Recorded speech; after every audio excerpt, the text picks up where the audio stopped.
Hey people, welcome back. See, I told you I wouldn't leave you hanging. Kinda. Except for that little cliffhanger I'm going to leave you with all afternoon. Now let's just throw some resin in there. More gobbing.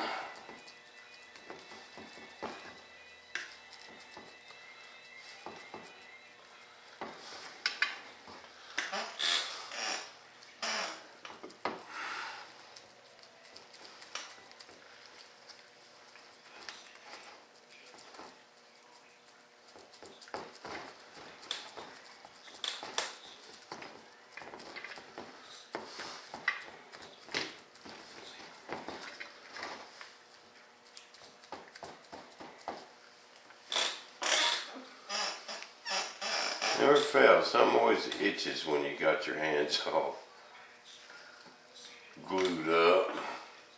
You ever notice that? Your nose just instantly starts itching.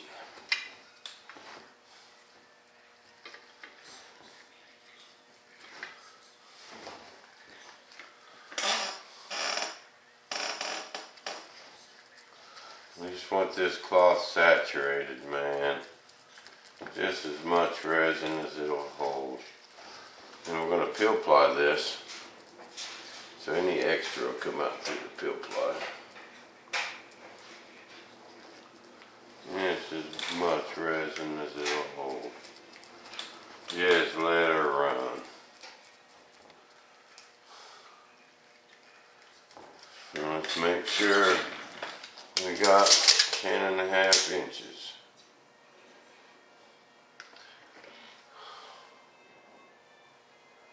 Man, that ain't gonna, I didn't put my tape high enough. That's about where I need to be, right there.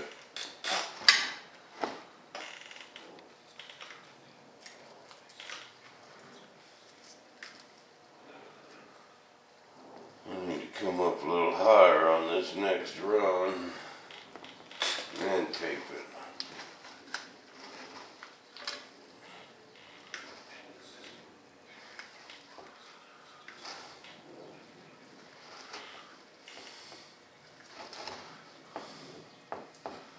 You always got to check. I don't want to make a bunch of these tubes. I just want to make one. You know what I mean? One mold.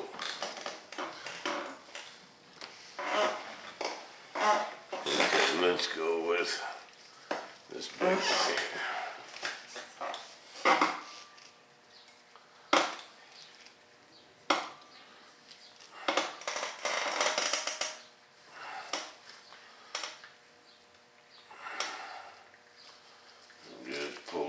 Tight as we can get it.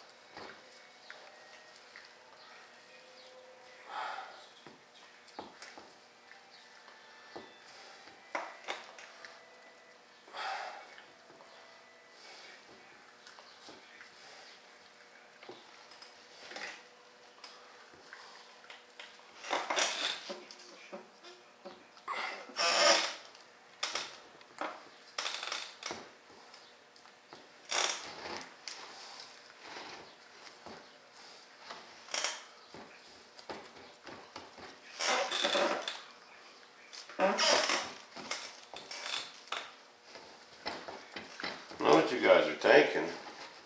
Man, that tube's looking kind of rough. How's he gonna make a good looking tube out of that? Well, just stay tuned. Had another guy asking me, said he was one of the new guys, and he didn't see me filling any of these parts, and he asked me what I'm going to use to fill that void in the elevator. And most of my filling, I use this stuff here. I get it at the auto parts store. This looks just like that old glazing putty, but it comes with hardener.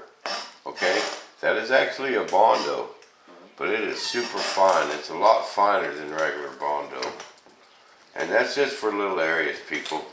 You know, you don't want to take, especially a small jet, and fill it with Bondo. You know, always try and get the majority of my filling, like when I glass a wing or something. You know, sheeting a foam one, or you know, building. I get the majority of my filling done before I glass it. Alright, and I use that lightweight white stuff, you know, looks like sheetrock mud, but you get it at the hobby store. I like to use that for the majority of my filling before I get any glassing. But when I get to, after it's glassed, I use that stuff there. Now stay tuned, people. I gave a glassing lesson, oh, it's been a few months ago, on my glassing technique. Now for you new guys, when I make my rudders, you know, my actual rudders, you know, that move, I'm going to do some more glassing. So I'll give you another glassing lesson, people. Believe me. Once you see my glassing technique, you'll wonder how you ever did it the other way. Now this one here, I want to start from the top and go down. I just want to kind of keep it the same thickness. I was getting a little bit thin on the top there.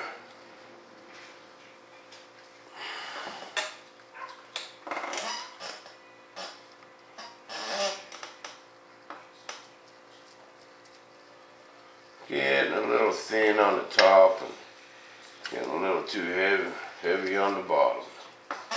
So, I just did it backwards. Now we're about the same. See, right there is about my 10 inches, 10.5 inches.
I'm still pretty thick down at the bottom, so I'm going to start this one a little short.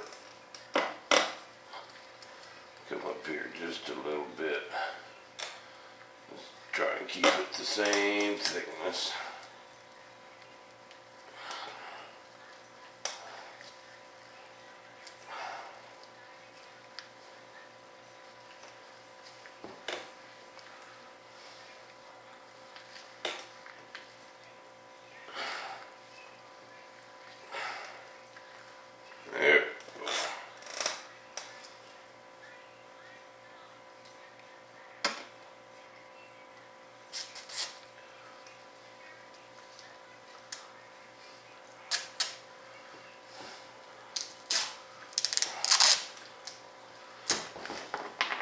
Okay, let's paint this up.